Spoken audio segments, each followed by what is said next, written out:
मेरे पास term insurance और health insurance दोनों है। फिर मैं पीए पॉलिसी मतलब पर्सनल एक्सीडेंट पॉलिसी क्यों लूं?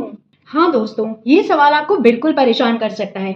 आइए समझते हैं। हेल्थ इंश्योरेंस सिर्फ इलाज का खर्चा उठाता है और वहीं पर टर्म इंश्योरेंस आपकी फैमिली को आपकी डेथ के बाद, चाहे वो नेचुरल हो या एक्सीडेंट, एक फाइनेंशियल सिक्योरिटी प्रोवाइड करता है। यदि आप एक्सीडेंट के बाद अलाइव हैं और काम करने के लायक नहीं रहे तो उस केस में टर्म इंश्योरेंस आपकी मदद नहीं करती। यहाँ पर पीए पॉलिसी आपकी हेल्प करती है। ये आपकी इनकम को प्रोटेक्ट करती है और यदि आप एक्सीडेंट की वजह से काम पर नहीं जा पा रहे तो उस केस में ये आपको एक फाइनेंशियल सिक्योरिटी देती है, ताकि आप इजी वे में अपनी मंथली फाइनेंशियल रिस्पॉन्सिबिलिटी पूरी कर सकें और आपको अपनी सेविंग्स को भी टच ना करना पड़े। टर्म इंश्योरेंस के साथ आपको कुछ राइडर्स मिल सकते हैं, जैसे परमानेंट डिसेबिलिटी राइडर में परमानेंट डिसेबिलिटी के केस में आपको एक लमसम अमाउंट कंपनी जरूर दे देती है। इनफैक्ट परमानेंट पार्शियल डिसेबिलिटी के केस में भी टर्म इंश्योरेंस के राइडर्स अवेलेबल हैं। यहाँ पर कंपनी आपको एक लमसम अमाउंट दे देती है। पर जहाँ तक टर्म इंश्योरेंस की बात है, यहाँ पे टेम्पररी डिसेबिलिटी कवर आपको नहीं मिल पाएगा और साथ ही साथ यदि आपको मंथली और वीकली पे आउट्स चाहिए तो वो आपको टर्म इंश्योरेंस में नहीं मिल पाते हैं।